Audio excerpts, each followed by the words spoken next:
Welcome back to the Winter Workshop Series. Today we're going to be doing CAD-vent calendar day 22, where we're going to be making a Christmas tree water funnel. So stay tuned. Ho, ho, ho, ho, ho! All right, so we're going to be jumping into our CAD-vent calendar day 22. It's almost Christmas. I think I'm going to do a special Christmas episode as well. But this is one that kind of haven't printed yet. I got to bring my printer home from school, but we're going to be doing a Christmas tree water funnel today. So if we switch over, this is what I have for day 22. Christmas tree water funnel. Monolith funnel designed for adding water to a Christmas tree stand. Fairly simple. You could do it all in one go. Must include a narrow spout to reach past branches, and must include a wide opening for easy pouring. And I said must be 3D printable without supports. So both of these pieces, I'll show you kind of how I did this design today. Lend itself to be 3D printed. However, my 3D printer, I have an Ender 3 among many other ones that I have, but my main is my Ender 3, and it's a 9x9 cube. And once I get past about 7 inches or so, it starts to get a little wonky if I go too high, if the base is really thin. So I figured if I did this in 2 steps, and we could make it telescoping. I was thinking kind of like the lightsaber vibes from when I was a kid. We could use it 2-in-1, print 2 pieces, print them at the same time, and we'll go from there. So let's jump in. I've already drawn this thing up. That's where I got my rendering from. And this is kind of what I came up with, but I'm going to draw it again from a, let me pull up a section view so you can see. This is what I came up with, so you'll see that kind of engages right here. We'll say okay. And we have that red interference area. So that's where I'm hoping it would jam up as you're sliding that out. Just enough to where it'll allow kind of a seal of some sort. And like I said, this isn't perfect. We don't know until we try. But I'm going to walk you through how I made this today. So to start, we're going to start on the front plane. We're going to do Shift and S, M to normalize, and P to hide those planes. I'm going to come up with a center line off of my origin. And for this one, we're going to do the top first. So I said, overall, I didn't give a size on this one, but it's kind of limited to your 3D printer. So for this, I was thinking I wanted it about 1 foot long. And so I kind of just eyeballed this. We'll start with about 7 inches. And then we're going to come out to the side. We'll say like 2 inches wide. It gives me 4 total. I should be able to print both of those, yeah, side by side on mine. And then I'm just kind of coming down and giving myself a sort of funnel shape. So this isn't the hardest thing to do in the world. But then you can kind of play with it. So at this point, I'm like, well, I like my measurements to be even. So if I did 0.75 here, that gives me 1.5 over, which is plenty to play. But I think I want to go, actually, let's make that 1. I'd like 2 inches down at the bottom. And now here, I want a big spout, like we were saying. So I'm going to try to make that kind of taper real nice, like so.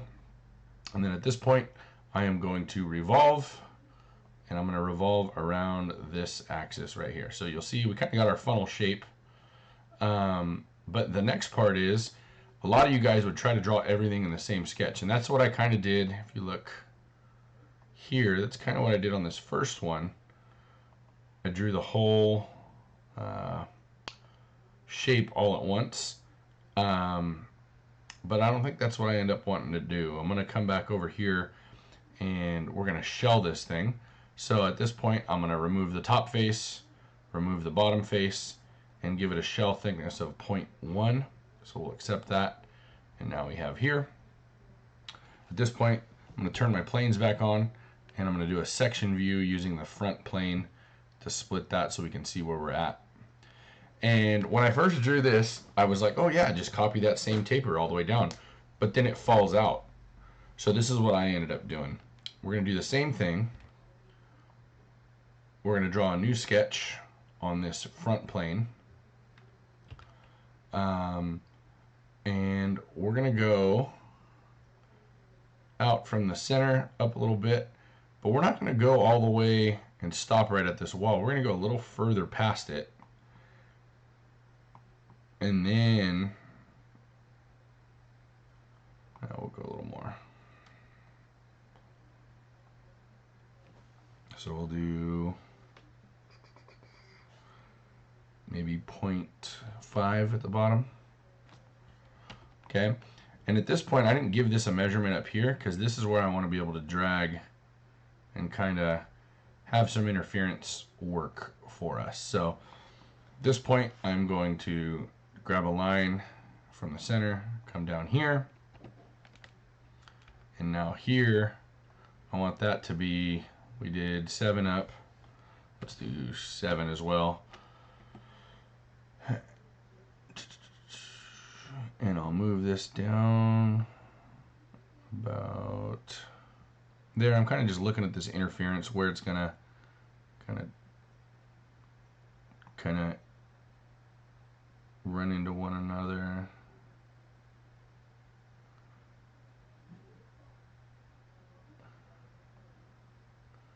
And make that as little of a gap, because in the real world when I print this thing out, I'm thinking it might be tight enough, but water will find leaks pretty much anywhere. So next thing we're going to do is we're going to revolve this feature around that axis.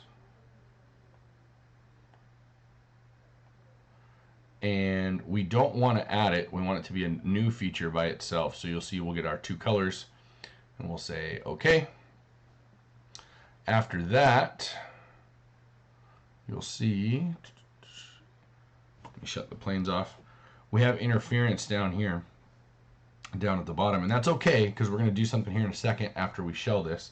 So I'm going to shell my top and my bottom, again at that 0.1 wall thickness.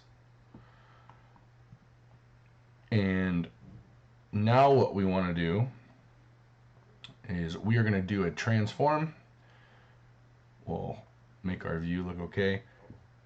We'll do translate by XYZ. And I kind of zoom into my part right here where I'm looking. This is the kind of the workflow that I do. And I don't know if a lot of you guys know this, but so it's saying entities to transform. I want to transform this gray piece.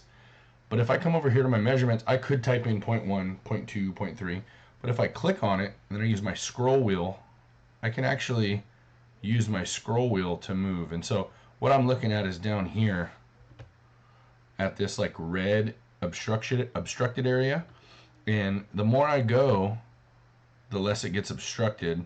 So if I kind of zoom in right there, so I lose about a ½ an inch to where there's no obstruction.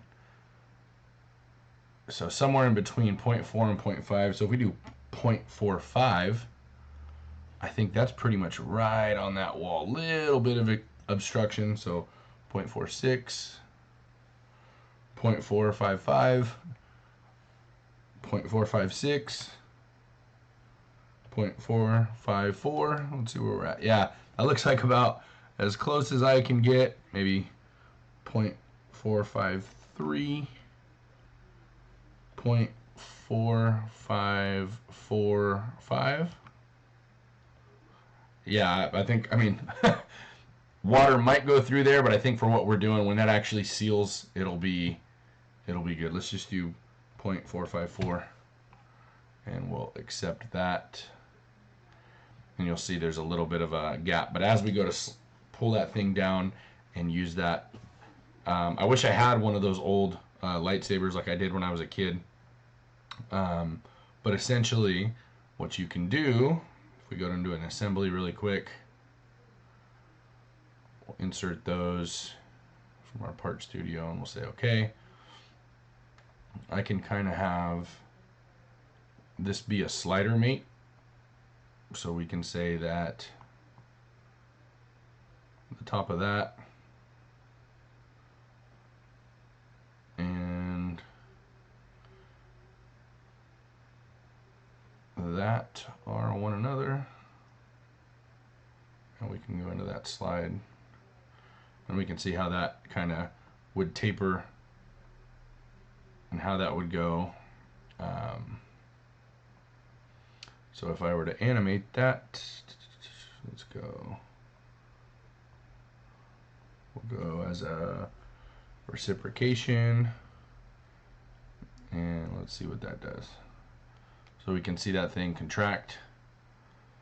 Obviously wouldn't work unless you had it at, you had both pieces in. If we open that like that, let's look at that from the bottom. As that's starting to go, we got a lot of openings that could let water through. All that white that we see at the bottom, that's going to have a leak happen, but you can see that it'll actually start to seal. Let me see if I can turn planes on. No, I don't have a plane. There we go. So we can actually see that thing sliding into place and then becoming obstructed if we do it like so. So you'll see it's starting to go down.